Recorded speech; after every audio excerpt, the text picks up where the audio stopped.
The views expressed and the opinions given by the individual host and guest do not necessarily reflect those of this station, the station's network, any other affiliates under this network, or its sponsors. Unless they do, and then we'll totally take credit for them, because this is radio, and that's how we roll. Got something to say? Tell us, and we'll tell everybody. BNNS Radio. Here we go. News, sports, comedy, politics, everything you would expect in a morning show. Faster than the fastest. Bullshit. Brighter than the dullest dream. Right here. Right now. The morning show with Uncle Bill. Grab your coffee and hang on. For the next 2 hours, the unexpected will haunt you, entertain you, and drive you absolutely insane. So let's get started. Here's Uncle Bill.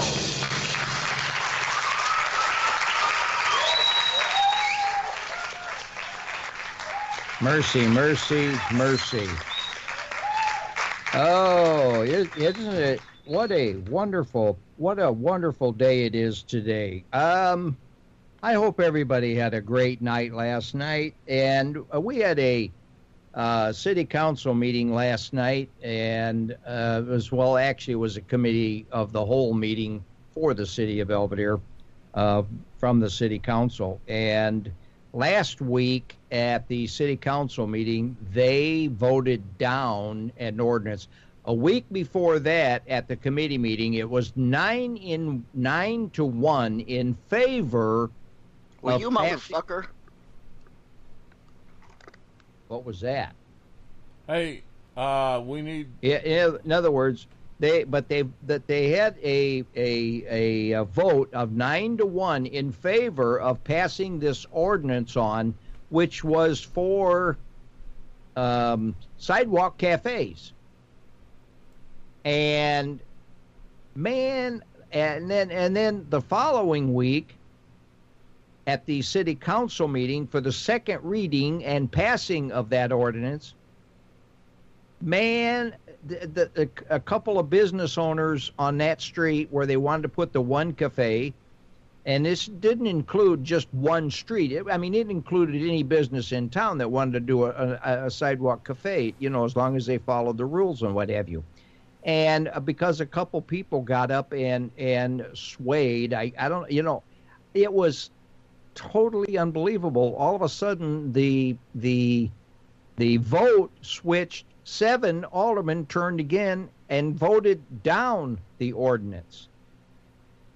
And it was a very, very long and heated debate on the floor. I mean, it was one of the most heated debates I've heard in a long time. In fact, the mayor had to intervene a couple times and said, let's have some civility here and blah, blah, blah. And but the motion failed.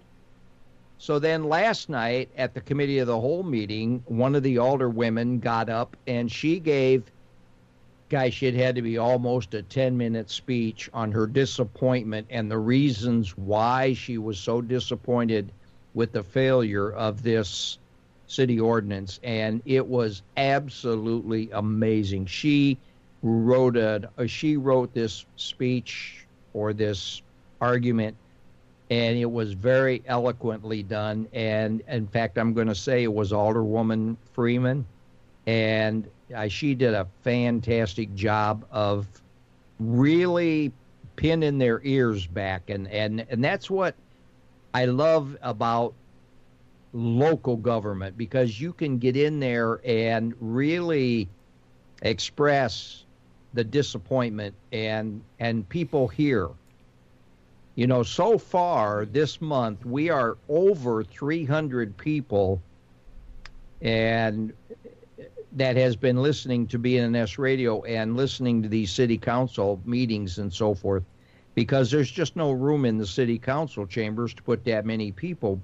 And of course, that wasn't all one meeting. That was stretched over the month, but we're well over 300 people. So the message is getting out to the public, which is something that is really wonderful. And that doesn't include the people that are watching them on TV.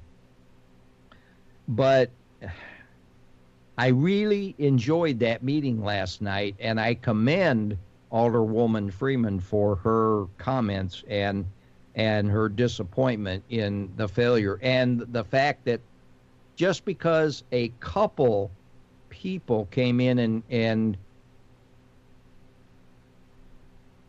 stated some really untrue facts, that they were able to pin the ears back on these aldermen and get them to switch their point of view, was just unbelievable. It was really, in fact, when it happened, when they voted it down, it was just unbelievable to me that they would allow, because I know for a fact that many of those things that they were accusing, and the thing I don't understand is, if you're a business owner on that street, why would you not want more people that could possibly come in and visit your establishment?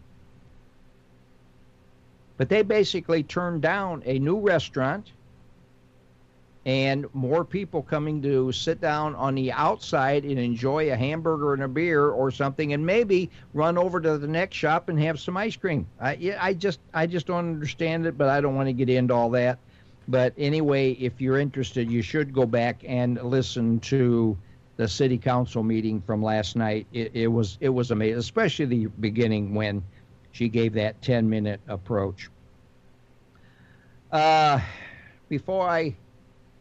We got a lot of things. I want to do something. I want to start doing something on a weekly basis, just one day a week. I'm not going to do this on a regular basis, but other than once a week, because I found a book. I didn't find it. It was given to me.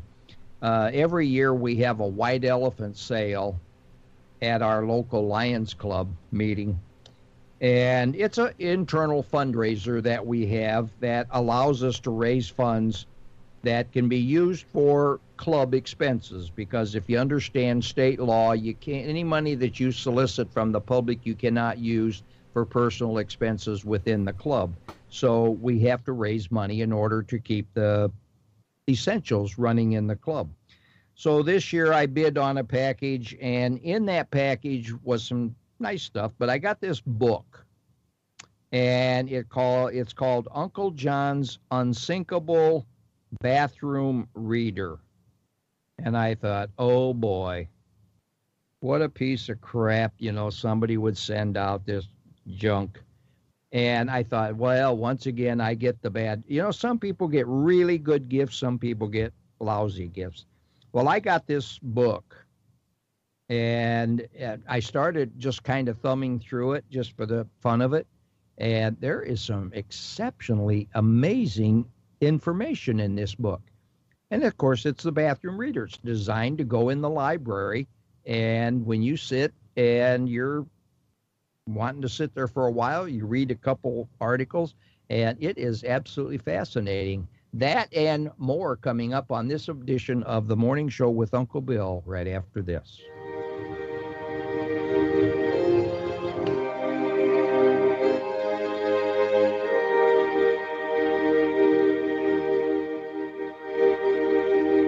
Need you to hold on, 'cause you're gonna win.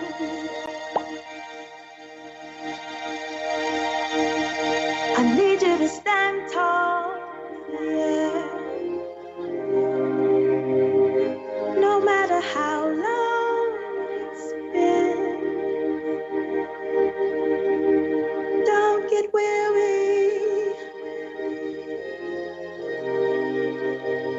Struggle don't last always.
who you are, it's gonna work in your favor. Yeah. You gotta know, yeah. Oh, it's gonna work in your favor.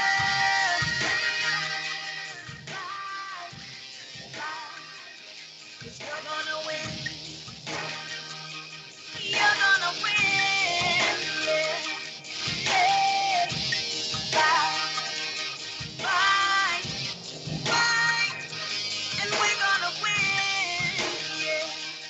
We're gonna win. The Morning Show with Uncle Bill. Like a strong cup of coffee. Strain through your grandmother's sock. The best part of waking up is... what the is this on BNNS Radio. It helps if you turn the mic up. And we are back here live with the morning show for this, the 25th day of July, 2017. Another month almost gone into August, and the Boone County Fair coming up August 8th through the 13th. And that signifies the end of summer, folks, especially in the north central Illinois here. It seems like when the fair is over, summer is over. Even though we have the whole month of August to go, it's just one of those annual things that goes on that kind of signifies, just like Labor Day, kind of signifies the end of the summer. And so anyway, right now in Belvedere, it is 66 degrees with partly cloudy skies. Humidity's up there at 84%, southeast winds at 11 miles per hour, and I've got to turn that sound off. I'm hearing popping noises, people posting to the... Okay, folks, we're using a new chat box, and it's called... Winit.chat or minute.chat, MINNIT.CHAT. And if you go to that, you'll be in the new chat box, and we'll see how that's going to work out. We're giving it a try this week. I'm not guaranteeing anything. High today expected in Belvedere, 80 degrees. Low tonight, 64 degrees. And we do have an alert out for tonight. We still have a flood warning, and the Kishwaukee River here in Belvedere will end tonight. The flood warning will end, and with no rain predicted until Thursday, and it is flooded. The park is flooded, and things. In fact, I was told the other day that there's 3 inches of water over the floor of our handicap fishing pier, and I've never seen the water that high. So be careful, be away from the radio or the river, and stay by the radio. We'll keep you informed. So that's what it looks like for today here in Belvedere, Illinois, as we start out this day.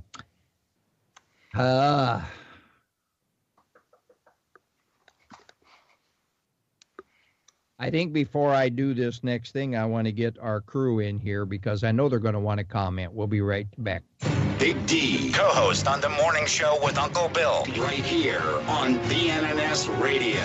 You'll wonder how you ever got along without him. Good morning, Uncle Bill. Good morning. Hey, how come no music or intro? For some reason, when I use the software that allows it, it doesn't like to play nice with your system. I thought we had that working. I apologize. No, for some reason it keeps developing an echo on your side. That's because I broadcast out of a canyon. Or a bucket. Probably the bucket. I'm in the toilet, actually. Yeah. You ever heard people singing in the shower? Yeah. The echo effect of singing in the shower, people love it. So I've just elected to do my show in the toilet.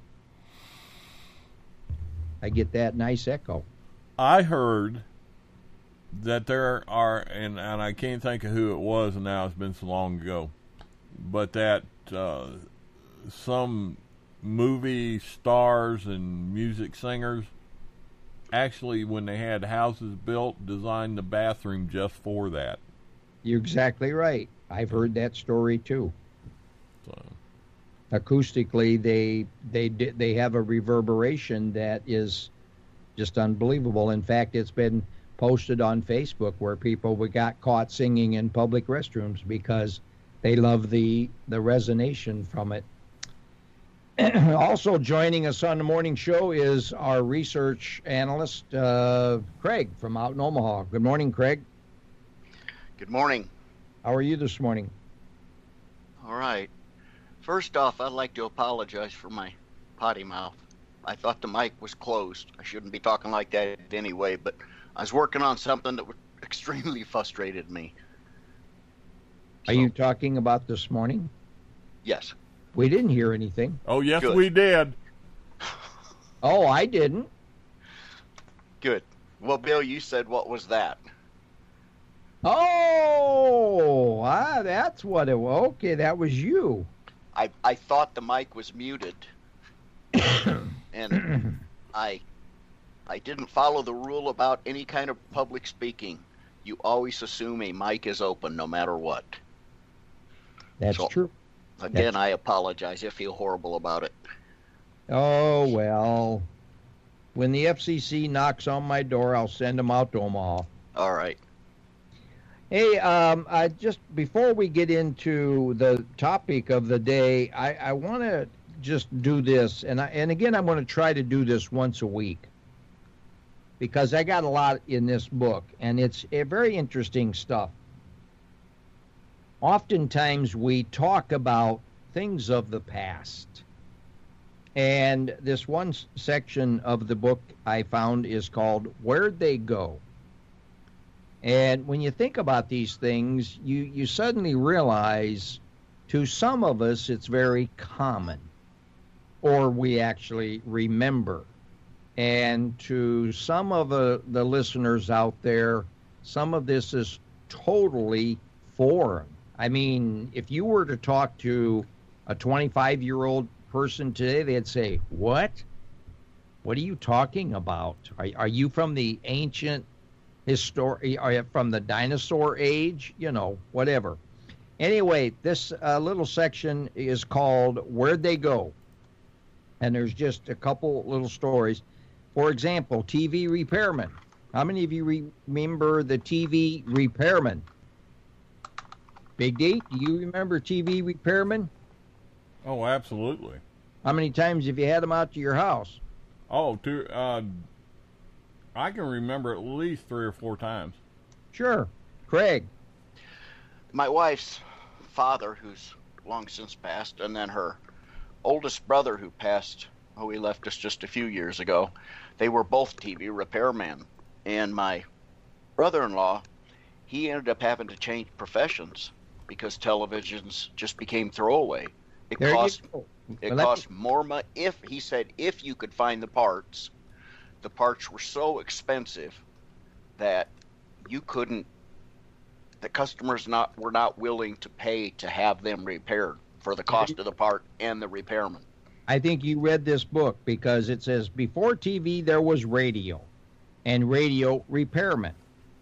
When TV replaced radio as the dominant form of entertainment in the early 1950s, many radio fixers were switched over to TVs.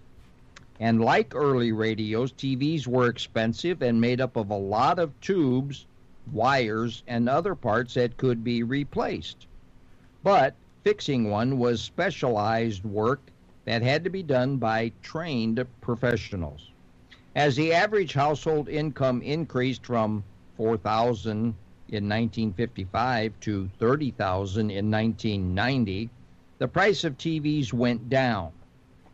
Factoring in inflation, a TV cost half as much in 1990 as it did in 1955. By the 1990s, it no longer made sense to pay someone to fix your TV. If a repairman charged just $20 an hour, and let me tell you, $20 an hour was back in the 50s, if that. I mean, anyway, if a repairman charged $20 an hour plus the cost of parts, even a minor repair could cost at least $60. It made more sense to do what most people do today. Throw it away and buy a new one, just like Craig said. In 1978, there were more than 20,000 TV repair facilities in the United States. Today, there are fewer than 5,000. That's in the whole United States, folks. That number will continue to dwindle as more and more Americans replace their old, difficult, and expensive to fix tube-based TVs with stable, tubeless, high-definition revolutions or televisions. And that's evidenced by, if you go to your recycling center, your electronic recycling center, if you're fortunate to have one in your area, you will see tons and thousands of these old-fashioned TVs. And in fact, the last time, I think I mentioned this a couple of weeks ago, the last time I was out there, I didn't know there was that many that still existed, but they do. They're tough to find. They are. And but they do still sell tubes. You can buy tubes. Really? Oh yeah, absolutely. You go I've got a television that, on my dad's side of the family, his family bought my dad's father a 1957 Admiral black and white television, and I've still got that in the basement. It's tube, of course, and the last time I turned it on, it came on, but you could smell the tubes as they were heating up, and the screen started out about the size of your palm, and it took, quite a while for the screen to fill the entire screen. For the black to go away. Well, that's because they don't have circuit boards in them that holds electricity that allows your picture just come on as soon as you hit the power button. Oh, I remember that. The old televisions, you'd have to turn them on and wait. Oh, sure. And those tubes have to heat up and come up to full power. And now that TV that you have, the only thing you probably would not be able to replace today is the picture tube itself. But all the other component tubes in that set you can still buy. You can go on eBay, you can go on Amazon, you can just go look up tubes, and you'll be able to find dealers that still deal in tubes. I bought a couple audio tubes. I have a audio processor here in the studio that I use, and it still requires tubes. And I've asked family members if they wanted this television, because I've just had it in the basement for years, and no one wants it. You know what people are doing with old console TVs and those types of TVs? What's that? They take the guts out and turn them into an aquarium. They do. They just set an aquarium inside. They build a shelf, set an aquarium inside, and they have this old antique TV, which is kind of a nice thing to have around the house, and then they can watch fishies. Wow. Swimming around in there. Hey, Bill? Yeah. I understand there, I believe at one time you and I were talking about this, it was a long time ago. Isn't there a company that if you can't find the tube, they can remanufacture it for you? That I don't know. That I'm not sure of. It seems to me like we found a company or something at one time that if they collect the specifications for all kinds of tubes, and they can actually remanufacture a tube or something. Very possible. I bet that's not cheap. I remember going to the Radio Shack store years and years ago, and even if you remember, some of the pharmacies used to carry a tube testing machine. Yep, I remember seeing them. You could actually take the tubes out of your radio or your TV and take them down to the local pharmacy, plug it into the proper socket, and test your tube. Because if I remember right, though, don't you have to handle them with a cloth because the oil on your skin would make them burn out? No, but not back in those days. Some of the newer stuff, especially projection bulbs, anything, a bulb more than tubes, you're not allowed. You should not touch the glass part because, like you said, it can cause, the oils can cause problems. But I don't. The oils heat up. I remember that in drama class in high school is the first time I learned it, when we would have to replace the bulbs in the spotlights. The teacher just really emphasized you get a very, very clean cloth, right? And you use that to grasp the new bulbs. Right. All right, moving on, chandlers. Do you know what a chandler is? Never heard of it. Big D? No, I'm sitting here trying to think. Well, you have one. You may have one hanging in your house. Maybe it's called chandler instead of chandler. But anyway, I've heard of chandelier. Well, there you go. Okay. And I think that's where the word originated from chandlers. Anyway, ancient Romans created wicked candles from papyrus rolled in melted beeswax or animal fat.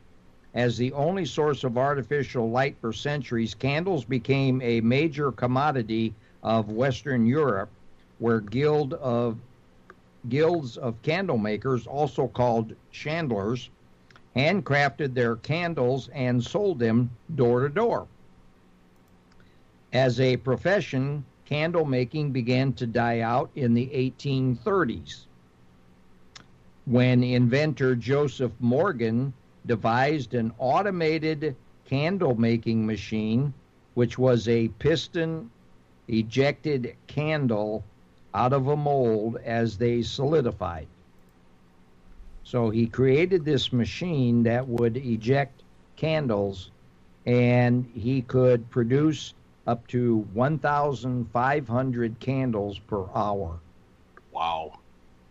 Then came the death knell, the light bulb, introduced in 1879, which quickly made the chandlers obsolete.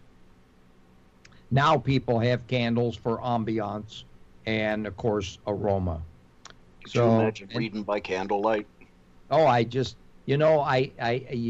see stories on TV and you read stories about people that lived by candlelight, and I can't imagine what life back in those days was like, to have nothing but, we take so much for granted. You walk over to a wall switch and boop, you got instant light, and it's just amazing how people don't realize that at one point. And if you run out of matches, what do? Of course, I usually always had a fire going in the hearth, so. You better. Interesting when matches were invented. You better start rubbing two sticks real fast. Yeah. And then the milkman. According to the Department of Agriculture, more than half of the milk sold in the United States back in 1950, along with eggs, ice cream, and butter, was delivered to homes by milkmen, all employed by independent local dairies. By 1963, deliveries had dropped to a third of all milk sold. As of 2001, the last year's statistics are available. It's less than 0.4% milkmen began to disappear in the late 1960s, when dairies were operated by large national franchises and 98% of American homes had refrigerators, reducing the need for daily milk deliveries. But the real milkman killer was probably the supermarket. Stores use milk as a loss leader. For instance, milk can cost as much as $4 per gallon wholesale, but they sell it for as little as $2, making up the difference with the profit from the other items in the store. That's an economic system which small dairies cannot compete with. And then, of course, there's the historical story of the milkman and the wife, we won't go there. But Everyone knows it. I remember the milkman coming with his little glass bottle every day, and Craig, you might remember this, and as I think of it, I can still smell it. Peggy, I'll bet you can too. Dee, I don't know if you had this in the South or not. Remember Jewel Tea? Oh yeah. No, I don't. Go ahead. No, I was going to say I don't remember Jewel Tea. Jewel Tea was a service it was a franchise that people bought into, and it was a home delivery service, and their main product was coffee. And No, I didn't know that part. yeah, It was coffee.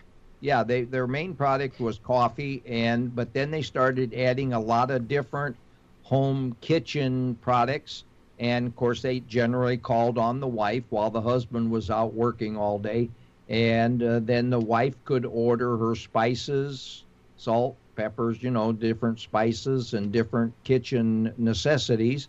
But the main thing was that I could always remember the smell that came with the Jewel Tea Man. And it was, he came once a week, and you could stock up on items that you didn't have to run to the store to pick up. And Jewel Tea was a very popular thing. In fact, when I moved to Belvedere in 1967, and probably up to the middle of the 80s, we still had a Jewel Tea delivery man here in Belvedere.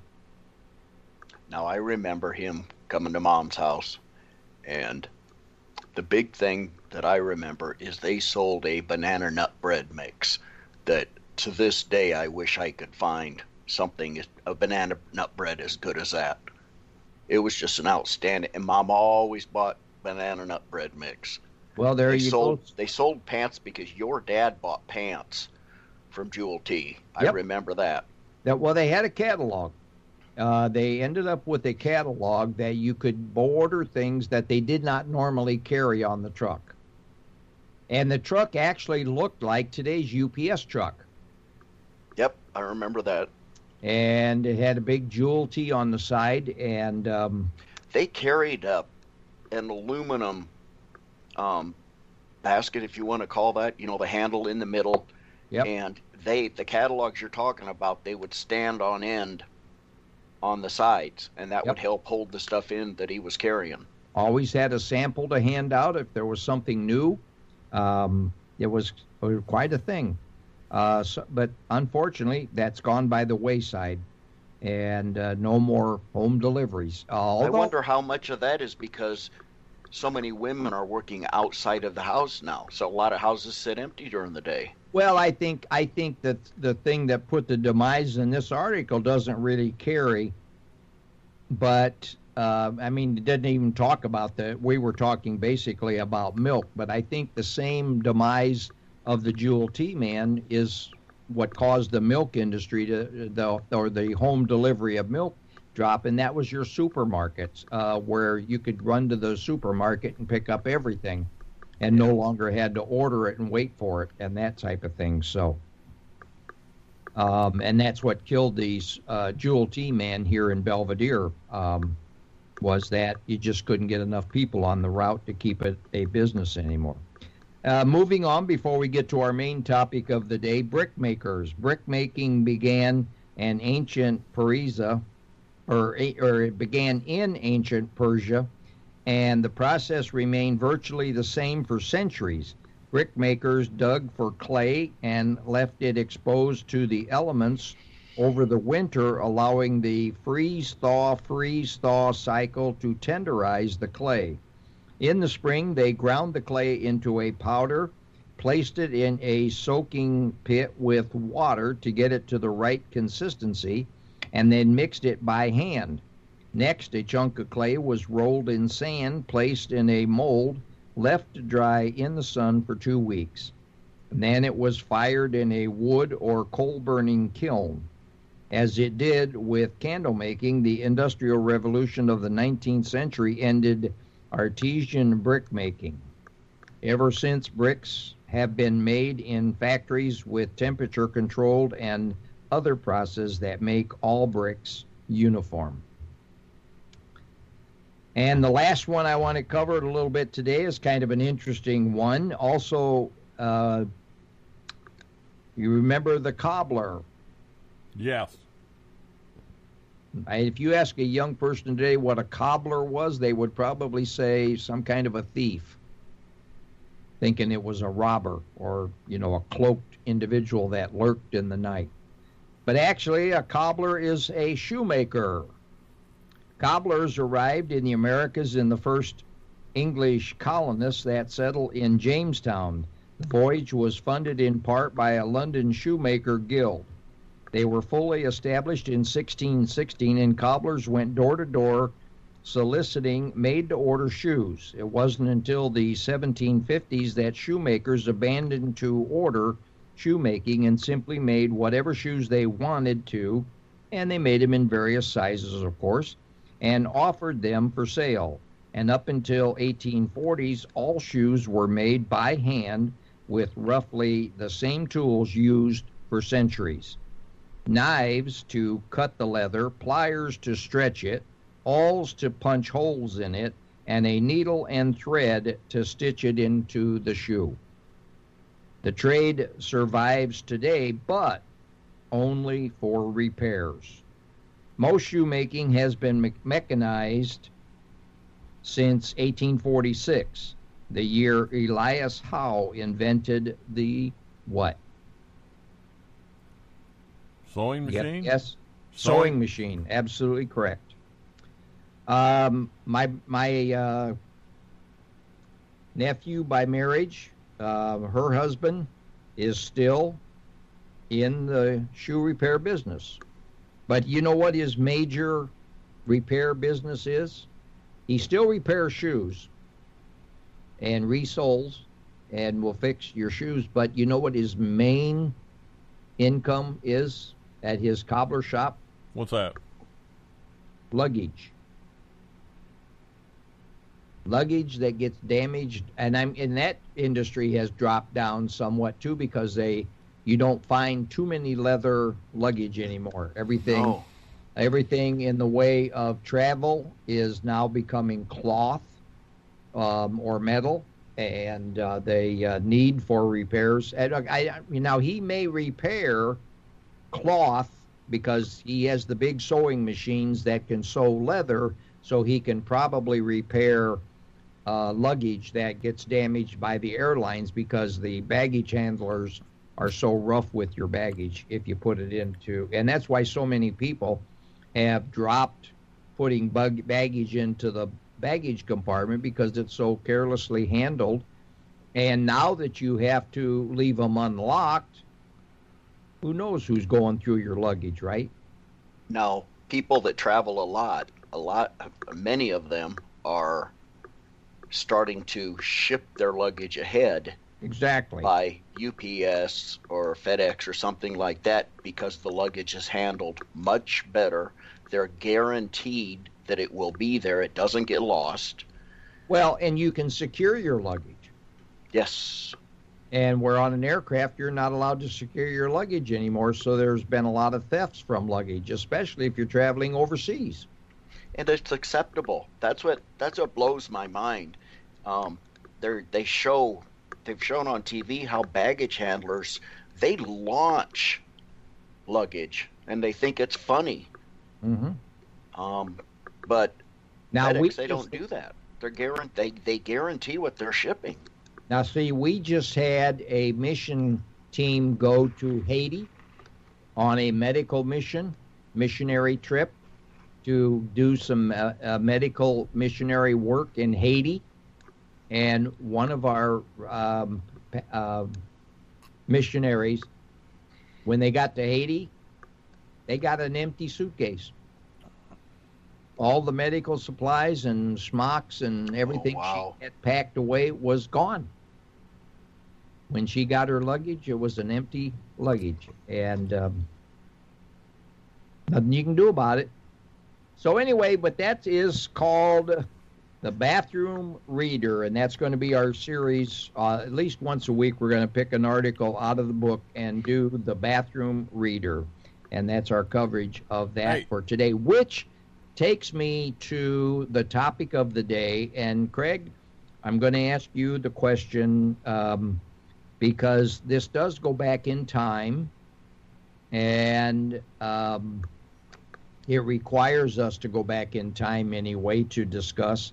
And your favorite theological question that you would discuss with your mother consisted of what? Well, the conversations usually started out with our view of the afterlife and the differences of ours. With me personally, here on earth, our souls we recognize one soul in our body. And with me personally, I believe that when we pass, I used to believe that we're on earth to do what our mission is already planned out before we come to earth. I believe that we come to earth kind of like we do on earth now. We start out as an infant and we grow and we learn things as we grow. And I have thought in the past that when you leave this earth, you were here to learn certain things, and you're here to learn certain things to eventually become whatever it is you become eventually in heaven, whether it be an angel or whatever, or a scholar or whatever. So when, Bill, you've said that you're an old soul that has come back many times. Well, that's what I was told. Well, I'm not saying I believe that. I'm just saying that's what I was told by a palm reader. I believe that I have been on earth and I have experienced many things throughout my life or throughout my existence. For those who don't know, I've always had leg and hip pain. For some overriding feeling, I've always felt that I was in World War II and either got hit by a bomb that destroyed my legs and hips, or I jumped from a plane and landed hard. Parachuting. So are you saying that you carry from one life to the next things left over from your previous life? I believe you carry traumatic things. People that are afraid of heights, people that are afraid of bugs, people that are afraid of, and there's no explicable reason why and I'm not talking about people that just don't like spiders. I'm talking about people that are absolutely terrified by spiders. I knew a guy once that he was afraid of I heard the story from my father.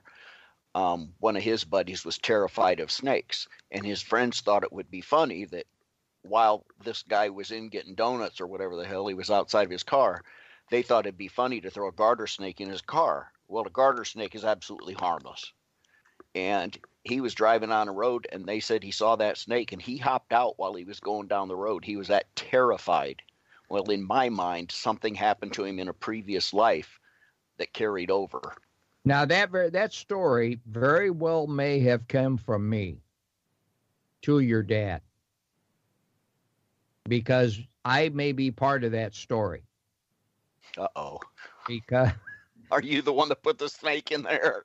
Yeah. We had a guy in town who was our town cop, and if he was a Barney Fife, I tell you, I think the whole show of Mayberry, RFD, or Mayberry, was written based on some of the things from Carter Lake, because this guy was a cop, and he was a splitting image of Barney Fife. And he had to wear the hat and the official, and all this, that, and the other. But he was terrified of snakes. And when he got out of the car, he take his hat off and then he would always put his hat back on when he was ready to leave. Well, one day he was in remember the Dutch Mill? Yes. Okay. Gas station that had the Dutch Mill fan on the front of it. Yep.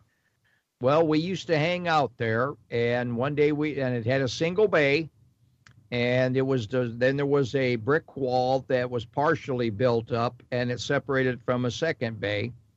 And one day he walked in, and somebody put a snake on the engine block that they were working on, and he came in and he saw that snake, and he climbed that wall and ran out of that building like you wouldn't believe. And then another time he came in, we put a snake under his hat, and when he got back in the car and started to drive away, now but you got to remember, this is back in the days when we had standard transmissions, the 3 shifters and the 3-gear job, and he took off in this old Plymouth Cruiser, and he put his hat on. He saw that snake, and he jumped out of that car, and he took off, jumped the fence for the drive-in theater, and kept right on going as his car kept going right on down 13th Street, and until it hit the ditch, and of course it eventually died out because cars back then would do that. But we laughed so hard over that story, and I don't know if that's a story your dad's relating to or not, but Sure sounds like it. But it was, we put the snake in his car, and we laughed so hard, not realizing, we really could have caused a bad deal, but back in those days, who cared? Well, anyway, that's my view of the afterlife. Just to finish up, I believe that you keep coming back to Earth until you learn what it was you're supposed to learn. And I may have gotten that from my mother. Bill, when your mom died, I was very, very, very angry at God because he took her. Because Grandma everyone liked her. She never had an enemy in the world. She was just a wonderful woman all the way around. And I was extremely angry at God for, well into after I was married. And Mom and I were talking, and Mom told me that she must have finished what she was on Earth to learn. And the same way with my sister Melanie. She died young at 29, and I was angry that God took her, and Mom said the same thing, that she must have learned she must have done what she was here to do. I just think you kind of graduate life, your soul, you kind of graduate your existence, just like you go to elementary school, you move from 5th grade to 6th grade, and that's my idea of life after death. But Let me finish. I've always been able to, and this part I haven't figured out yet, and I know this sounds like I'm nuts, but I've always been able to not communicate with the dead, but kind of communicate with the dead. I believe that some of them have guided me in some things that I do. They've helped explain some things. My wife's got 2 brothers that have passed, and they have harassed me, things that when I'm mad at my wife, they'll get mad at me. And I know this sounds extremely nuts. I know this sounds insane, but they will argue with me. And of course, I don't hear them audibly, but I'll hear them in my head. Uncle Jack, which would be your uncle, your dad's brother. The only one that I've never been able to really hear was my own mother. And I've never figured out why, because Mom and I were very, very close. And it's really bothered me that all I did is I had a dream one time after she died, probably a couple months after she died, where she came up and gave me a hug. And she couldn't talk. She just gave me a hug. I know this sounds nuts. Well, no, there's many stories out there, Craig, about dreams. If you dream of a loved one, they're probably visiting you at that moment. I had my dad's brother, one of my dad's brothers, that I was kind of close to. I had a dream that, and this is probably a year after he died, I had a dream where, and granted this is a long time ago, but for whatever reason we were sitting and just chatting. And I looked at him and I said, Bill, you realize you're dead, right? And he said, well, of course, Craig. I just wanted to talk to you. I just wanted to sit and visit. And it was as real as I'm here sitting and talking to you. It was a dream, and I've always thought that, yes, that was actually him. Well, I've been reading stuff lately and about that, and that if you dream about a loved one, it's very possible they could be standing next to your bed and are actually visiting you in your dream. And now, and again, I can't confirm that. Dee, do you have anything to contribute where you've had any experiences with any kind of a past life or? I came up under pretty much the same school that you guys did. That one train of thought is that you keep coming back over and over and over, leading to I can't even think of the word now. Completion? No, when you come back over and over and over. People believe that their family members come back as something else. Reincarnation? Reincarnation, thank you. And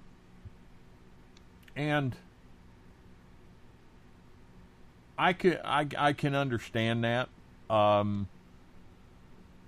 I don't know if I am an old soul or I have I've previous experience here.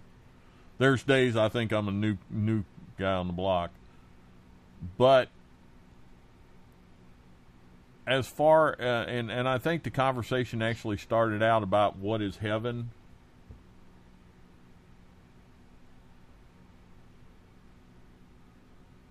And boy, I could go into a whole thing because I honestly believe that I think that pastors have painted a very pretty picture of heaven, and I'm sure it's a lot nicer than here.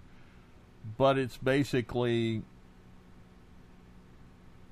earth without all the problems. And you were talking about family and loved ones coming back. I do believe that our family does come back and visit with us. I had a dream a while back, and Craig, you brought when you said your mother didn't talk to you, she just hugged you. I had a dream, a couple of dreams in the past couple of years that are so vivid that to this day I still remember them as though they happened yesterday. Did they involve family members? My dad, yeah. And one of them, I remember riding in a car with my dad. I never actually saw him, but I knew he was sitting next to me. I could hear him talking to me, but I never could actually see him in one dream. And some guys, we were at one point, without going into the whole dream, we were sitting there talking, and two guys walked up and they told Dad he can't come in. And Dad told him, no, he's just visiting. And my dad has appeared in a couple of other dreams. And these dreams, most dreams, I remember bits and pieces, and after a couple of weeks, I can't hardly even remember what it was. But with these dreams with my dad in them, I can remember them like they happened yesterday. So do you believe that he was actually communicating with you? I think he was trying to tell me something, yeah. in one of the dreams in a very strange way. But yeah, he might have been trying to tell me something. Or he could have just been talking. I've had conversations like this with other people, many people along the way, and I just have to say I'm not a receptor.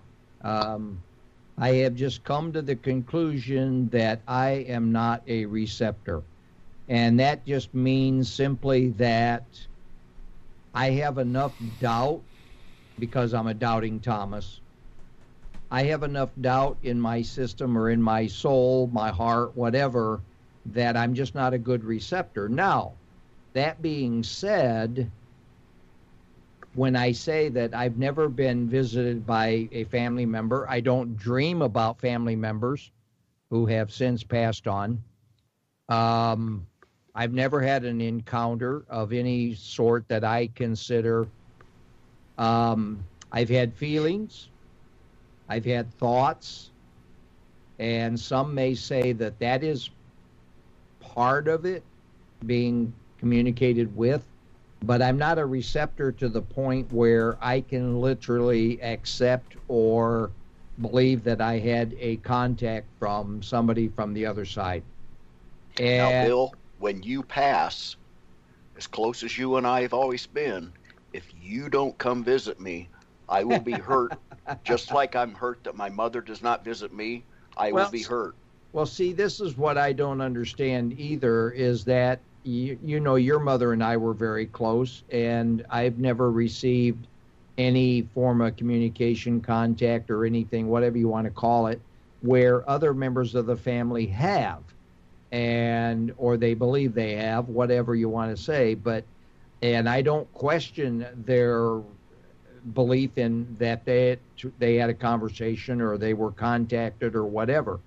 But as close as your mom and I was, and the many conversations that we had, and the many fun times and laughter that we shared, I would think she would want to contact me in some way, especially when she knows that I have so much doubt in me. And that again, that's why I'm a doubting Thomas, because I'm not convinced of any of this. Is it because of the logic that you're not convinced? Your logic is getting in the way? I don't know. I've tried everything conceivably possible to try to understand God and why some people are visited by angels, or claim to be visited by angels, or people who have claimed to have died and gone to heaven and seen what heaven is like. And some people claim to have seen Jesus and things of that nature, and yet nobody can come back and give an accurate depiction of Jesus, what he looked like, sounded like, and things of that nature. They only come back and say, oh, it was so peaceful. Now, my logic to that, and again, this is where your logic thing comes in, my logic is that the body, which I firmly believe was created by God. The human body is so complex that it cannot just happen. It had to be carefully designed and put together. And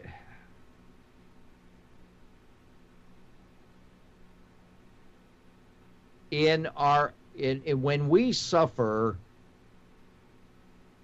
a tragedy, whether it be a car accident, something where we die instantly, and people they felt their souls leave their body, and they say they hovered over the rescue workers working on them, and they saw the bright light, they went to heaven and were told it's not your time, and they were sent back, and they recovered, or they were revived by the rescuers. and so on and so forth. My logic is that our brain is so powerful and can do such miraculously wonderful things that I believe that it is our way and the brain's way or the body's way of fighting off and controlling the pain, is to make things peaceful, comfortable. It's like getting a big, heavy dose of anesthetic that takes away all the pain and makes the dying process easy for us, or the recovery process easy. That, to me, that's my logic.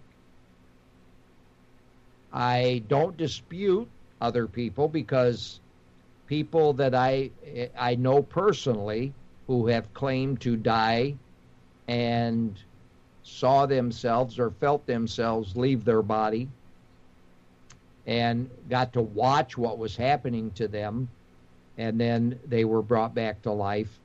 I can't question them, because they're solid, reliable people. They're not druggies. They're not drunks. They're just solid, reliable people, Christian people, non-Christian people, and that sort of thing. And so I've heard it on a personal note, as well as I've read many stories. Now, the one thing that I challenge is, like, for example, Heaven is for Real. Remember that book that just released, and the movie? I personally believe that God is in such a way that, and again, if I'm wrong on this, I apologize, but I do not believe that anybody that encountered Jesus or went to heaven and was allowed to come back to earth should make a profit off of that money or off of that experience. I don't have a problem with somebody coming back from an experience and discussing it with people, using it as a form of discipleship, using it as a form of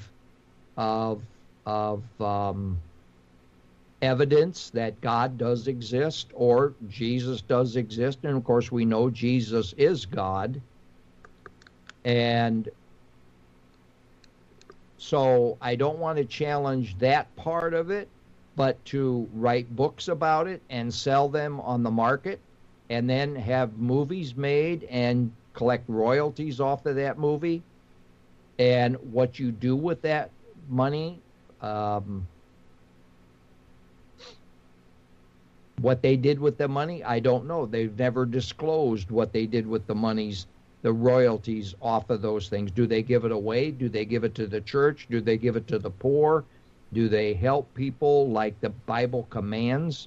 Do they do what Jesus would do, and that would be to give away all their possessions, meaning the money they make from these experiences, and help do good to other people? And if that be the case, then I'm more apt to believe that they experienced the real Jesus. But if they're telling these stories and allowing them to be put on the big screen just to make profits and make money so they can live a better life, to me it's wrong. So, I absolutely agree with you. But let's think about something for a minute too. I was just sitting here while you were talking, Bill, listening, and this is something dawns on me. I love how the very thing that we're talking about here, we could have 100 psychologists, scientists, whoever, come and tell us this is just our brains doing this. It's all coming out of our brain. In fact, did you know that there's actually a study going on where a scientist claims that he can recreate the bright light in your mind? Well, have you ever had an EKG? Yeah. What'd you experience? Oh, you talking about an EEG? Yes, I'm sorry, EEG. Yeah, no, I've never had one of those. No. I have. I used to have severe headaches. And I had a couple head trauma accidents when I was young. And one of them knocked me out for about 20 minutes. I'm sure I had a severe concussion from it. And by the way, Craig, your mother picked me up and put me into bed instead of calling a doctor. She just put me in my bed. Is she the one that knocked you out? No, I was riding my bicycle and the front wheel flew off. And when the front wheel came off, the forks dug into the tar road that we used to have in Carter Lake. It dug into the road, flipped me over, and I landed headfirst onto a parked car. And it knocked me out colder than the dickens. And your mother came over and picked me up and put me to bed. I was unconscious. Of course, back in those days, we didn't have rescue squads and paramedics and People fire didn't department. run to the doctor every time they got a sliver either. Exactly. So the best thing to do was to put me to bed. Well, I was knocked out for over 20 minutes. And then one time my mother told me of an experience when I was a baby.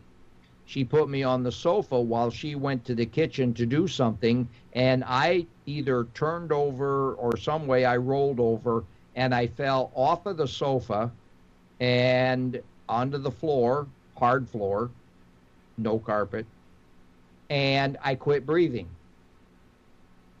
And she kept trying to revive me, and I was turning blue. And she grabbed me, and she was heading out the door to run to the neighbors. For what reason, I don't know. But she was running to the neighbors, and all of a sudden the thought cold water came to her mind. Maybe God was telling her. So she turned on the faucet, grabbed a handful of cold water, threw it in my face, and I came to and began to breathe. And so when I started having severe headaches and those types of things, that doctors thought that I might have suffered some brain damage. Now, keep your jokes to yourself, folks. I know there's a lot of you out there itching to say brain damage. Well, we know that. Oh, anyway. I'm sitting here doing 10 minutes of comedy. So anyway, Karen must not be listening. Anyway, but I had this EEG, and they put a light over your face when they put all these electrodes on your head, and they put a light over your face, and the patterns of the light change. And it's almost like what you said, Dee. They recreated the white light. I saw many different changes of lights, shapes, a lot of different. It was almost like a what do they call that? Kaleidoscope that you look through and you turn that thing and the rocks all change their shape. Yeah, those are called kaleidoscopes. It was almost like that, only the lights were bright and very pulsating and so on and so forth. And from some of that, they get a reading from your brain. And obviously they found out I did not have brain damage. So take your jokes back. Hey, let's hang on right there and let's keep your chain of thought alive. And we will continue on with this message right after we take a brief break. Time to get a refill of your coffee, and we'll pick up where we left off right after this.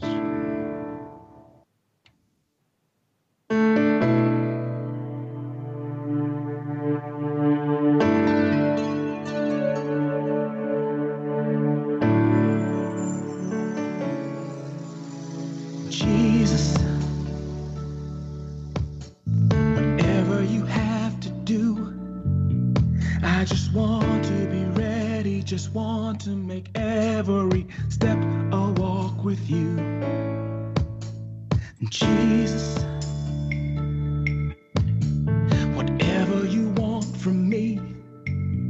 I just want to be worthy of being eternally in your perfect peace. Jesus, wherever you send, I'll go.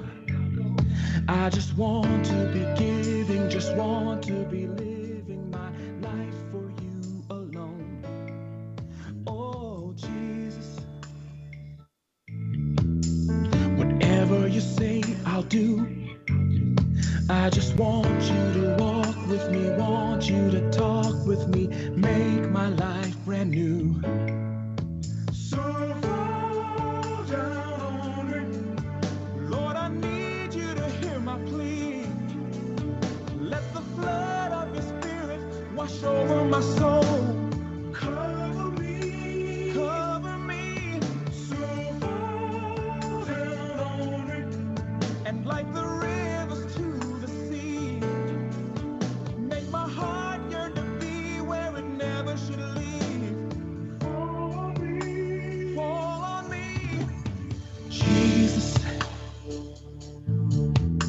I want you to fill my cup. Let it flow, let me know you can draw many souls if I only lift you up. Oh, Jesus, I welcome you to abide. I need you in front of me, need you to follow me, need you by my side. So fall down on me, Lord, I need you to hear my plea. Let the flood of your spirit wash over my soul. Cover me, Lord. So fall down on me, and like the rivers to the sea, make my heart yearn to be where it never should leave. Cover me, fall down, so fall down. Lord, wherever you send, I'll go. Living my life for you alone. Cover me, fall on me, Lord. Fall on me, fall down, so fall down. And whatever you say, I'll do. I just want to make my life brand new. Cover me, fall on me, oh. Jesus,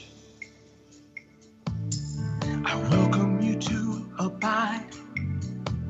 I need you in front of me, need you to follow me, need you by my side.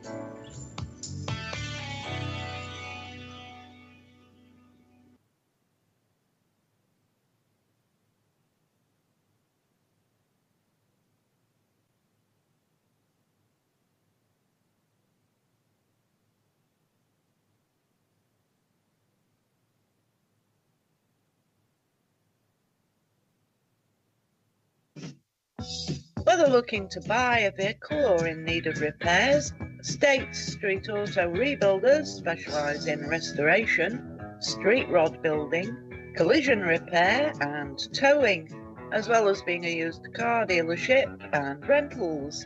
Located at 420 Fairview Street, Belvedere, Illinois, State Street Auto Rebuilders have been in business since 1982.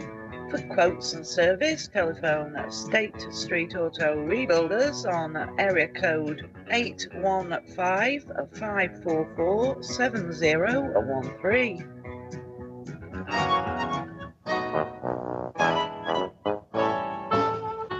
Rattle, rattle, thunder, clatter, chug, chug, chug. If this is how your car is sounding, you need to call 815-544-0537. That's right, my friends. Belvedere Auto Clinic, located 301 West Locust Street, Belvedere, Illinois. Call and ask for Tom. He can make your car run like new. That's right. Belvedere's best-kept little secret is Belvedere Auto Clinic. You need to call today, 815-544-0537. Come on, do it now.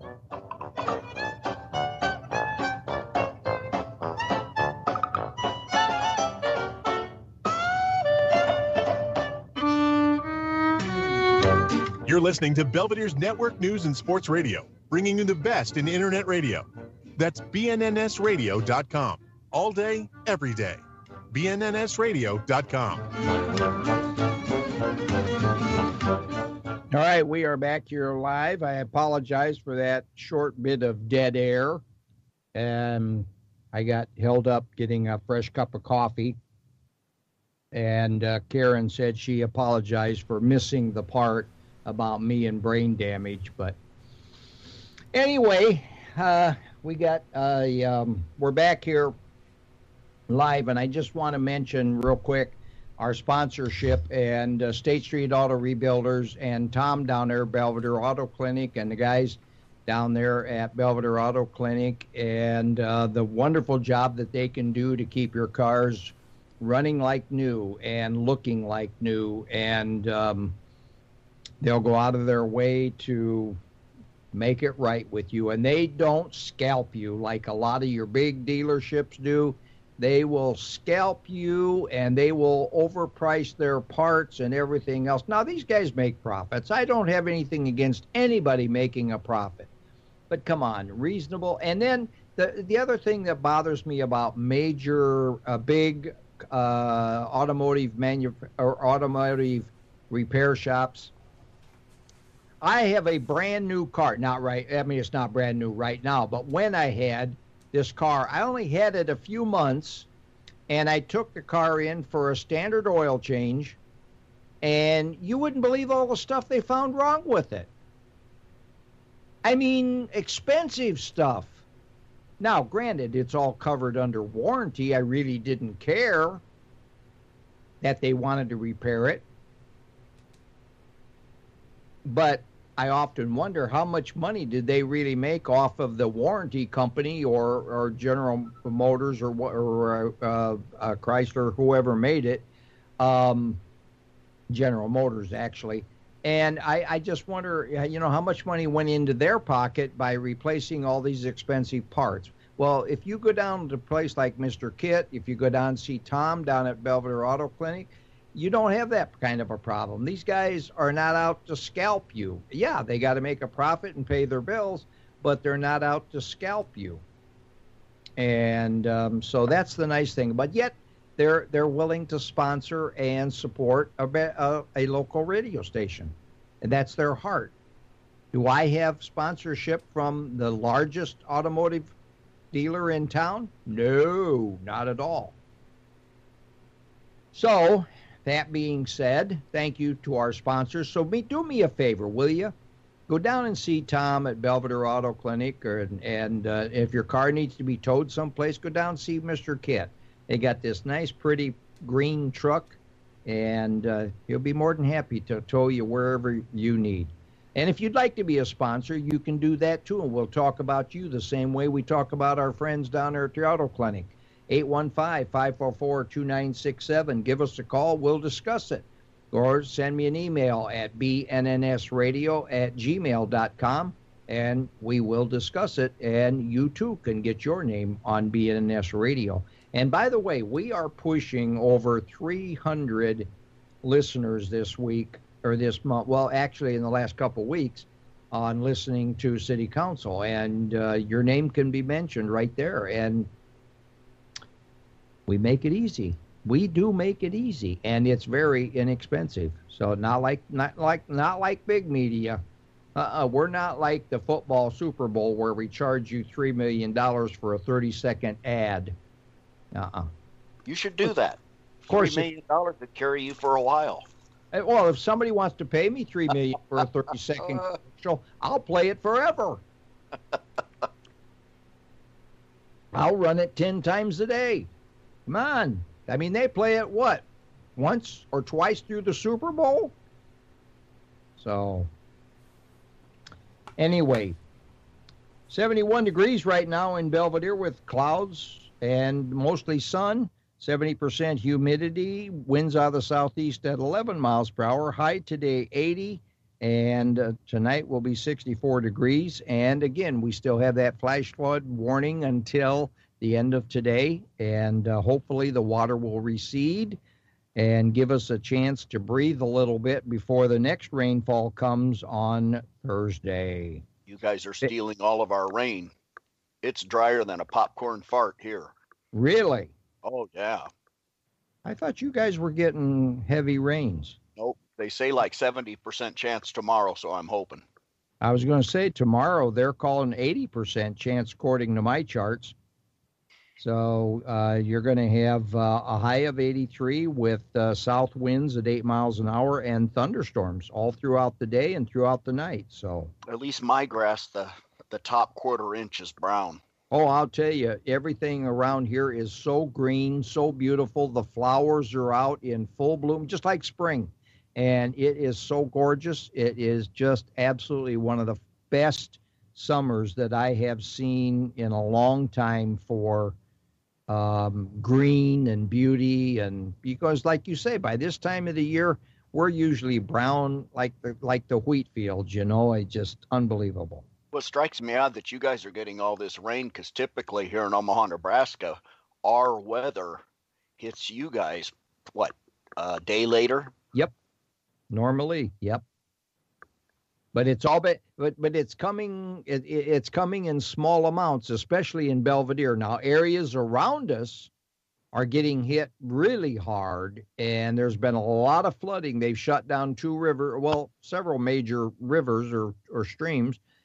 Because of overflooding, and but it just seems like when I watch the charts, when the weather's coming in, it bifurcates, and the heavy stuff goes north of us, and it goes south of us, and yet we get the rain, and we get the downpour, but we don't get all the wind and hail and damage and everything else that goes along with it, which I praise God for taking care of us. So, what's the big one that goes through Belvedere? I remember I drive over the bridge all the time. Kishwaukee. Okay. Is it out of its banks yet? Oh, yes. Because there was one year you guys got enough rain that there's a car dealership somewhat close to it, and you said that the cars had water in the floorboards. It got that high. No. There's no car dealerships next to it. Must be a parking lot or something nearby. That might have been, you might be thinking of the time that we had the flood that flooded our car. Within the last few years? Yes. Yeah, that must be what I'm thinking of. Yeah, we were at a furniture store in Rockford, and I heard lightning and thunder, and I told my wife we're going to be here for a while. And then when the ceiling started to collapse and water started to come in, I said, we got to get out of here. This whole roof's going to cave. And we went to the front door, and the parking lot was flooded, and our car was 3/4 underwater because we parked right next to the storm sewer and the low spot of the parking lot, and it wiped our car. And that was one of those storms where the clouds stayed right above you. It didn't move. And we called Tammy to come and get us, and she says, what storm? What are you talking about? She says, Steve's outside mowing the lawn. We're not getting anything. And, how far away she lived from you? Well, at that point, she was probably 3, 4, 5 miles away from where we were at that moment. But she actually lives just a couple miles, about 3 miles from us. So it's really close. Anyway, picking up from where we left off, you had a question that you asked a Catholic priest one time, Craig. What was that? I asked him what his response was to, and of course this had been brought up to me quite a few times by people that were not religious. Dinosaurs. And the priest's response was, number one, he seemed kind of offended that I was asking him, kind of like I was attacking religion. But anyway, his response was, the Bible says God created all creatures, large and small. Well, let me ask you this. Was the time of the dinosaurs before or after the creation of man? Well, to me, it would have been before. If you remember, time back then is totally different than what we have now. I mean, look how long people would live back then. And in my mind, it would have been when, after the creation of the earth, before God created man, was, if I remember right, what didn't,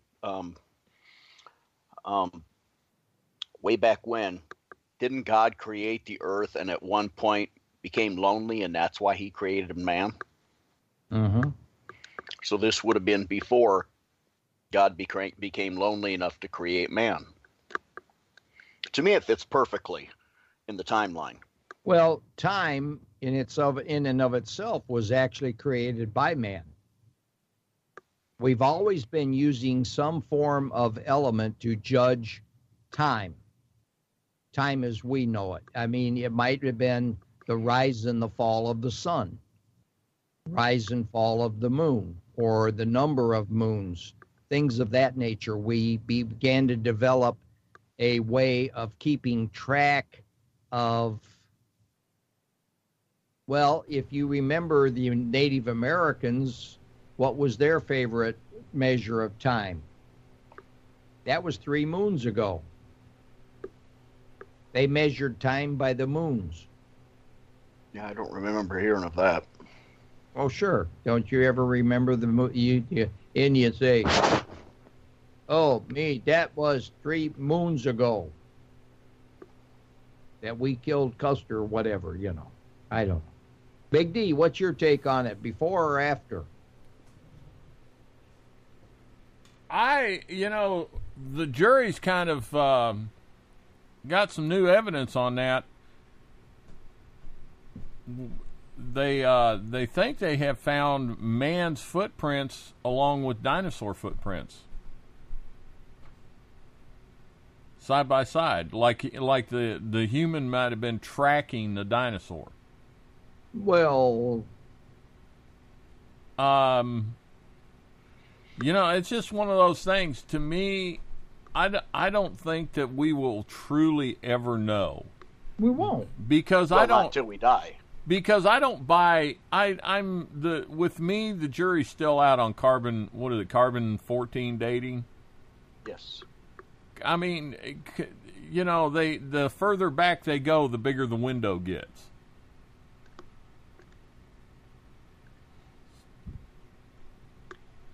I don't know. It's well, let me ask. Some atheists will bring it up, and when they're arguing creation versus Darwinism, they'll, how many liberals will attack if they don't have the answers, or you don't give them the answers they want to hear. Well, and one of the things that one of the local AM morning shows, they're very, very, very liberal and anti-religion.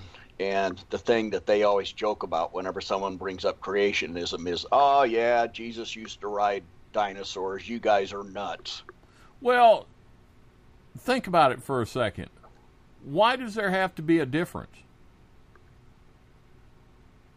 What do you mean? Well, creationism says God created life on the planet, right? Darwinism says that life evolved. Well, if you stop and think about it, God created the life and then stepped back and let it evolve. Exactly. So why is there a difference? What is the argument? The only argument then comes, were we created by God, or did we come from some kind of ooze? No, we were created by God from the sand, from the soil, and he created us in his image from the soil and breathed life into us from the ground. Okay. And earth to earth, dust to dust, and we return the body back to the ground when we die. And that's a symbolism, that you were created from the earth, and to the earth you shall return. Well, see, here's my point. For those people that don't believe in God, I have to go back to the argument of, all right, let's say we did come from a primordial ooze. Science has already proven, guys, that the odds are greater or are better of us hitting 3 roulette picks in a row than it is for the what it took for the primordial ooze to come together. Well, they have proven by what means? Well, I mean, they've set, I don't know exactly how they've proved it, but they've set back and said, look, there's such a narrow window for things like the Earth being in the right place in the solar system, of all the right chemicals coming together in the right amounts, and all of this just happened, is what some people try to make me believe. And I'm like you, Bill, I'm like you. Sorry. I look at something as simple as a tree. Look at the complexity that takes place every day just for a tree to live. Don't even get into the complexity of the human body. The checks and the balances, the neural pathways that have to develop. But why do we have to know in the first place? Why can't we just accept what was written? Well, there are people out there who would love to come up to you and go, we prove there's no God, nanny, nanny, boo, boo, you're an idiot. Because they don't want to be held accountable for anything. So everybody has the right to their own opinion, and I will never ever sit down and try to convince an atheist that there is a God. But if they aren't like you, Bill. Most atheists are absolutely the other way around. It offends them that someone believes in a greater power. You got to stop and think of it in a realistic manner, Craig. You cannot argue something that you do not believe in. In other words, if they believe in their heart and with all their soul and with their mind and everything else about their body that there is no God, then how can they argue against something that does not exist? But they do. It's not enough for it not to exist. It's unfortunately, I hate to use this as an example, but it's like my sister. Not only did she have to be right, you had to acknowledge it, and you had to tell 4 friends and have it listed in the local paper.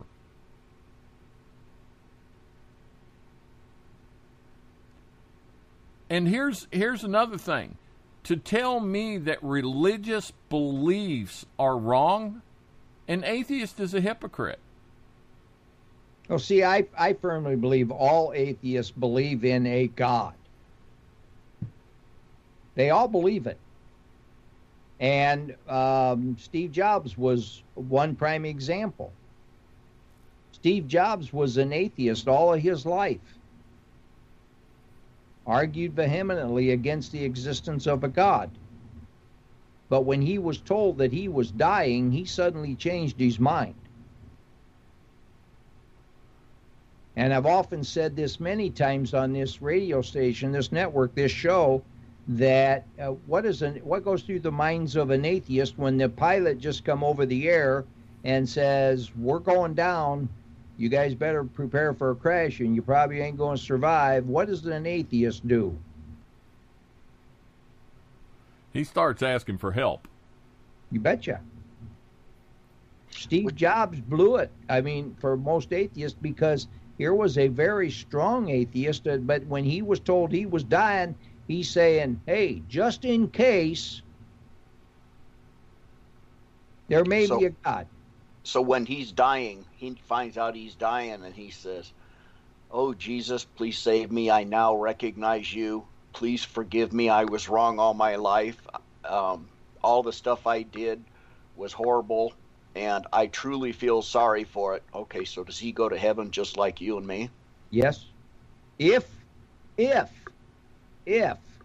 he is sincere, if he is redemptive, if he is forgiving and accepting with all his heart, God will forgive. That's just wrong. I know that everyone says that that's the right way to be, but I put that in the same category as these thugs that are out there that are in the Crips and the Bloods and killing people and destroying and everything else. And then they decide, okay, I want to change my life around. So they join some organization and start telling all the other Crips and Bloods, don't do this, et cetera, et cetera. And the next thing you know, some I can't think of what they're called, the guys with the big money that donate money. You have people that say, okay, since you've changed your life around, I'm going to put you through college. So now this guy that did all this horrible stuff gets a free ride at college, but you have someone that all the way through school, they stay on the straight and narrow. They're the valedictorian of their class and all of that. They want to go to college, and they can't come up with the money. I think that's horribly, horribly, horribly wrong. Just like the example you gave of Steve Jobs, and not that he did some horrible stuff, but there's people that all the way through their entire life, people that were part of the mafia, did all that horrible stuff, and then on their deathbed say, Jesus, please save me, and Jesus lets them in right alongside the gal that went to church faithfully and donated and all that kind of stuff.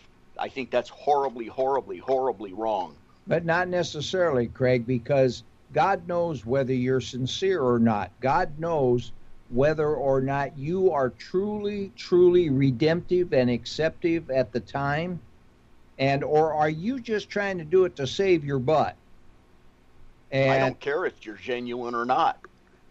I just think it's horribly, horribly wrong that he gets put right up at the front of the line after doing all that stuff. And God ignores all that horrible stuff. Well, here's the thing. First of all, you know, I look at it like this. I used to question things like you did. But you have to remember, if you truly believe in a God who created life, created the planet, created the universe and heavens, He's got plans and details and things going on you and I can't even begin to fathom. Well, it's the difference between, it's kind of like you as an adult and a 3-year-old trying to figure out why you're doing what you're doing. Well, it brings us around to full circle. And what I mean by that is it goes right back to what we originally began talking about, is life after death. If you have been a thief, robber, crook, evil person, as Craig describes, and you die, are you allowed to return back to Earth in a different body, different form, different whatever, your reincarnation? Because I was told once, and I'm not saying that this is my belief, but I was told once that everybody, every soul will eventually make it to heaven. That's when you get it right. But until you get it right, you got to keep coming back and trying until you get it right. It's just like trying to fix something that is broken, and you try it and it breaks again, and you keep trying to get it fixed until you get it fixed, and then it's going to work for last a long time for you. So God is trying to fix man by sending them back and say, hey, you got to do it all over again because you didn't get it right the first time, second time, third time, fourth time, fifth time, whatever. And so, Craig, if this guy is an evil and just because he said, Jesus, I'm sorry, I now accept you as my personal Savior. Can you let me in? Well, God might give him another chance. Well, to me, just to carry on with what I was saying, if you said, does he get to come back? Well, in my opinion, yes, he comes back, but he don't graduate to the 3rd grade. He's got to start over again in the 2nd grade, the one that he screwed up. Well, and not only when he comes back does he have to do the 2nd grade, he has to be a victim of what he did before. But then how do you answer the question, what about the people that go to hell? I'm not convinced that there is a hell. Just what you said, everyone eventually goes to heaven. It's all over the scriptures. I know it is. Back to what I said earlier with my hips and my legs and my chronic pain, I have wondered when I'm really, really sore, rolling around in bed crying, I have said many times, God, what did I do in a previous life that I'm being punished like this? What did I do in this life that I'm being punished like this? Why do you feel you're being punished? I have no other explanation of why it's this bad so often. What have I done that I'm being punished? Well, I mean, what you're going through right now is minuscule compared to what God put Job through. I understand that. It might not be. Understand that. Craig, it might not be a punishment. It might be a hurdle. How will you handle this hurdle in your life? And it may be a I don't want to use the word test because I don't like that word. Trial? Could be a trial. It could be there's something there that you're not finding in this situation that could be beneficial. I have wondered if it's the devil doing it, wanting me to cuss God for it. Read Romans 8:28. It's my most favorite verse of the entire Bible that explains more reasoning than anything else that man can come up with. That's Romans 8:28. Romans 8:28. And when you get that up, read it and or read it out loud so that everybody can understand it. Because to me, that answers all questions about why things happen to people. But for some reason, some of us don't see it and take advantage of the situation. What is it, Craig? I didn't look it up, Bill. Okay, it says that God works through all people, all bad things. God works through all bad things for the good to those who are called. So in other words, all the bad things that happen to people, there is some good that can come out of it to those that are called. So if God is calling you, then something good can come out of the bad. But oftentimes we take, and again, I don't mean this offensively, please don't take it offensively, but some of us don't try to make anything good out of what's happening to it. Some of us find more comfort in complaining and using it as an excuse and so on and so forth, rather and then and instead of finding the good that can come out of this, which may be very difficult for you, but and I'm not talking to you personally, I'm talking to everybody, because take Liz. Look what Liz is going through with her daughter. I'm sure she's asked several times, God, why are we going through this? Why are we being put through this? And I, why did I have to go through cancer and lose my esophagus and go through? But out of that came some good, because I've been doing good to other people, for other people that are facing the same situation. I've helped bring people to an understanding of what cancer is, what it can do, so on and so forth. And the sad part of it is that we fail to look for the good that can come out of the bad. And yet, I haven't found that yet. I hope I do, but I haven't found that yet. But you got to put your faith and trust in God, because if you're being called by God for something, then you have to seek. Now, you got to remember that when we pray to God to help me see the answers and see what my calling is that you're calling me to do, and what you are calling forth through me suffering through all this, you got to remember time.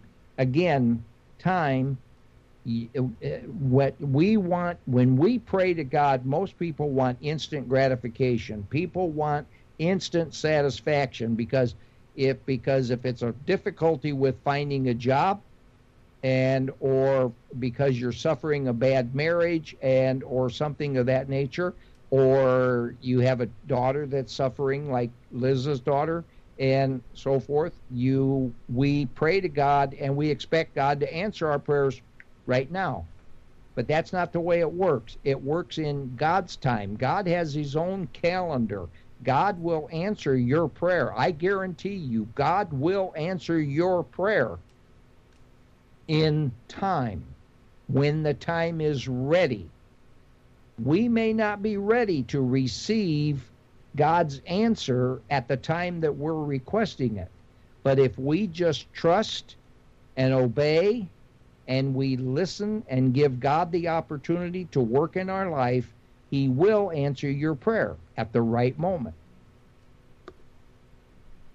Something just occurred to me. We were talking about reincarnation, and me looking at it like going from first grade to second grade, third grade, and if you mess up third grade, then you've got to go do it again. I wonder how suicide fits into that. That's something I had never considered, is how that would enter into that theory. Suicide, to me, I saw a movie once and I absolutely cannot remember the movie. I wish I could.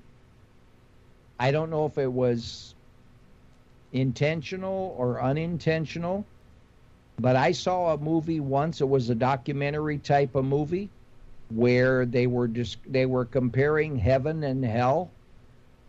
And when they showed hell, by the way, Perry posted in the chat box Romans 8:28 authorized King James Version, and we know that all things work together for good to them that love God, to them who are the called according to his purpose.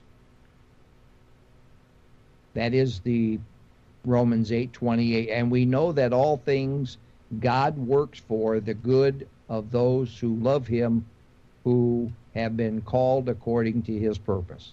So anyway, I saw this movie. It was the documentary, and I said to myself and they brought up suicide, and that was that if you commit suicide, you're going to go to hell, and because you're killing, and then one of the commandments is thou shalt not kill. God didn't go on to say thou shalt not kill others. God said thou shalt not kill. So therefore it is a great sin. And for sinning, the payment for sin is death. That's written in the scriptures. And so, but yet God is an all-forgiving God and can forgive you of your sin. However, if you are unrepentant and you have not accepted Jesus Christ as your Savior, you commit suicide and you go to hell, well, let me tell you, from that movie, if only 1/4 of that part of hell that I saw in that documentary is true, it has kept me from the thoughts of suicide. And believe me, I have been through some situations where suicide was a thought. But that one particular movie has kept me from ever considering suicide, just by the mere fact if there is any remote possibility in the world that exists, there is no place for me. I'm going to go for the heaven side. Well, when I was in my early 20s, I worked at a psychiatric hospital. I was the guy in the white coat that when people needed wrestling down, I wrestled them down, and I led some therapy groups, and I worked directly with people that attempted suicide. Some of those they were nothing more than a cry for help, and some of those were genuine attempts at suicide that truly messed up. And I don't remember if it was a staff member or a patient that told me that suicide is for those that they simply can no longer take the pain, whether that pain be emotional, whether that pain be physical. Often people want to commit suicide after someone very close to them dies. They simply cannot stand the pain of going without their loved one. To me, well, in my heart, I cannot believe that God is going to punish you for saying, I simply cannot take pain any longer. I can't believe that a loving God would punish you for that. Well, this is where I said in the beginning, if you are redemptive, if you are forgiving, and you are sincere, and you have accepted Christ as your Savior, and you know that God forgives you of your sins, and you just simply pray to God that you just cannot stand and tolerate the pain, and so on and so forth, and if you are completely redemptive with the all-forgiving God that I know, then there's a vast, strong possibility that you very well could be saved and you'll be free of that pain. But if you just simply say, to hell with everything here on this planet, I'm fed up with it, boom, and you're out, or you've committed a crime and you can't face it, or you know that the cops are closing in, like you see in the movies all the time, the guy, boom, he blows himself away. And look at the people that are dying in Washington that supposedly commit suicide because they're going to be called to testify against Clinton, so on and so forth. What about, the whole gamut is you got to take in so many considerations that I do believe that God can be an all-forgiving God if you commit suicide. I'm not saying everybody that commits suicide goes to hell. We also haven't entered in an important part of this, in my opinion. As I brought up earlier, when your mother died, I was very, very, very angry at God. And I have been since people died since then. And I was discussing it with a gal at work. And I was telling her that I don't understand how God can do such evil things to good people. The saying, good people die young. And she stopped me before I even finished. She says, whoa, Craig, you're looking at this totally wrong. She said, it is not God that's doing these evil things.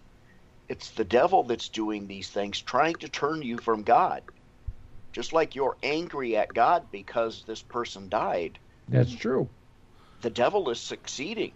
Absolutely. And ever since she said that to me, it really changed my mind on being angry at God.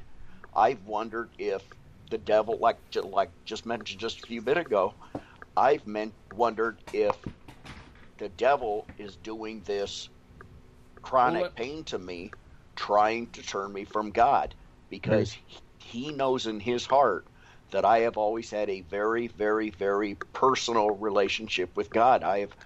Though I don't go to church often, I speak with God on a very, very, very regular basis. And I've wondered if that devil is doing with me like he was doing with Job. Well, maybe you have to do what Christ did when he was in the desert. Get thee behind me, Satan. Kick him out of your life. Well, can I jump in here for a second? Sure, you got a couple minutes, but you got it. All right. First of all, which do you learn more from, guys? Do you learn more from things when they go wrong or when they go right? Wow, that's very profound. Which teaches you more? We pay more attention when things go wrong. We pay more attention to why they went wrong than we do when things go right. Because most people want that not to happen again. Very good. Very good. And the other thing is, let me leave you to this. If you want to write us here at bnnsradio@gmail.com, and you're an atheist and you want to argue, remember, I believe that atheism is in itself a religion. So you making fun of me for my religion is sheer hypocrisy and stupidity. And I'll tell you why real quick, and then we're out of here. Atheism says there is no God. They can't prove it. It's a belief. Religion is based on belief. So all atheism is a different type of religion. That's all it is. All right, Uncle Bill, I'm done. Hey, Uncle Bill's got his headphones off. We'd like to thank everybody for being here on BNNS Radio. It's another 2 hours of your morning you'll never get back. Ha, ha, ha. I'm your co-host, Big D. Uncle Bill is the guy who runs the show, and Craig is our crack research staff. Crack being operative word here. But that's okay. We love him anyway. Hey, get out there, research. It doesn't matter what your beliefs or your feelings are about anything. Just make sure you're true to yourself. Y'all take care. Remember this, God loves you, so do we. We'll talk to you tomorrow. I apologize, folks. Got a last-minute phone call. God bless you. We'll see you back here tomorrow. Maybe we'll continue this conversation. We'll see you here tomorrow anyway, one way or the other. Years have passed. There's still a place in my heart that never goes away. It's only meant for you, and all because of love. I can never forget every sacrifice you made to give me life.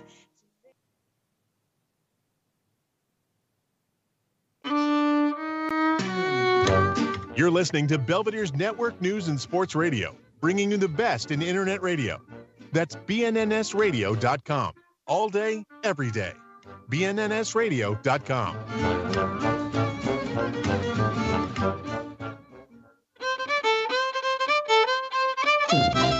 Stay tuned to BNNS Radio for more great shows like Cop Disclosure, The Morning Show with Uncle Bill, focused on mental health, and the ever-popular Belvedere Sports Huddle and Belvedere City Council.